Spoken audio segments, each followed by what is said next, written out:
When one asked what to say during a global pandemic period, it's a hard time and a rough one for one to find words.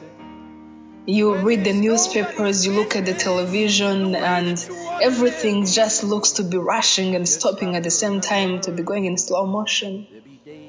We have children who are stuck at home with not enough food or with abusive parents.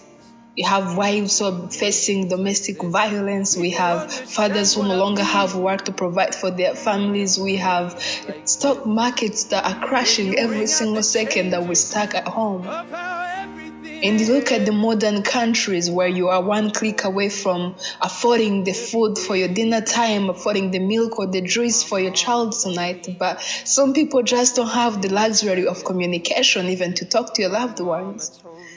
It is a hard time. The only calculation, the only math we can afford to do right now is calculating how many people have been affected, how many people have died so far, how many have recovered. It is really, really a wrong time to even find anything to be thankful about.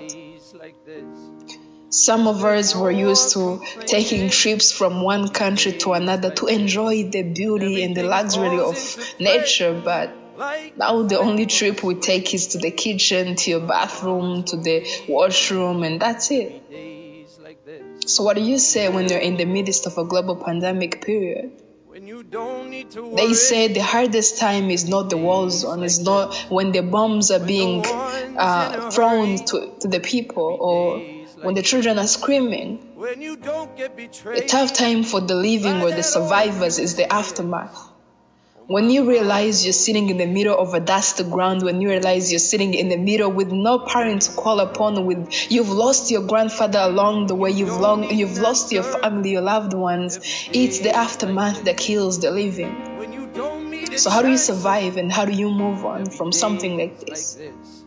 It shows to be promising that all this will come to an end sometime soon, but one cannot stop but question, how do we move on after this? After the economy has collapsed, after the jobs have been lost, after the bosses that have laid off some people because they can no longer afford to pay them. Well, this is the moment when we all turn to ourselves and to each other. Realize we cannot depend on the outside things, but what lies within, which is love. A heart beating faster for each blood in our lungs and each breath. Then you get to realize you're still alive.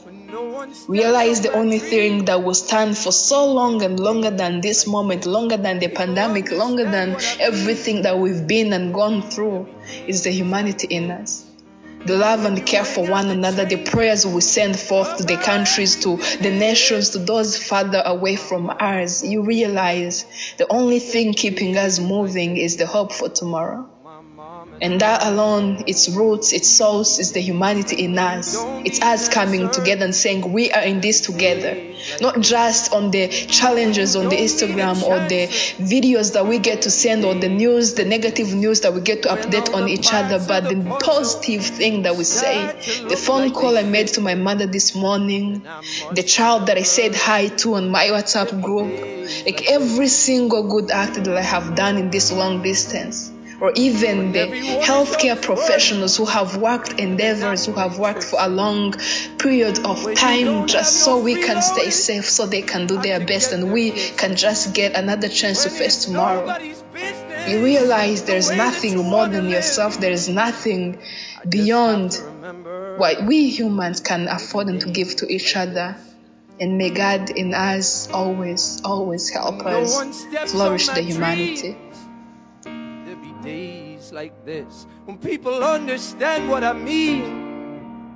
There'll be days like this, when you ring out the changes of how everything is. Well, my mama told me there'll be days like this. Well, my mama told me there'll be days like this. Well, my mama told me there'll be days like this.